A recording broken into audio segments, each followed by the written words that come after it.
ayos lang kayo dyan? Ayos na naman. Naghihintay ako ngayon ng announcement ng school. Tagal nga ka mo nila mag-announce eh. Kaya nga eh. What if hindi pala talaga suspended? Sira! Suspended na yan! Kung hindi di lagot. Nagsasayang lang pala tayo ng oras. Dapat nag-aayos na ako kanina pa pala.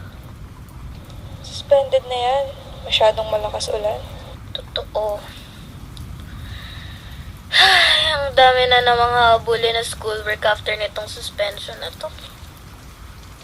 Ang mahalaga, safe tayo. Ang kaalaman ay makapangyarihan. Ang panonood ng balita at pakikinig sa radyo ay simple, ngunit tiyak na paraan upang maging maalam sa mga paparating na sakuna. Ang kahandaan ay laging nating obserbahan.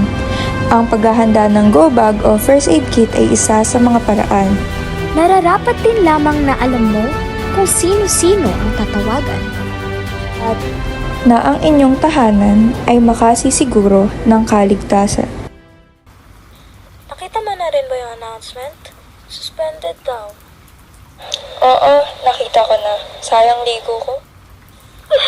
Minsan ka na nga lang maligo. Suspended pa.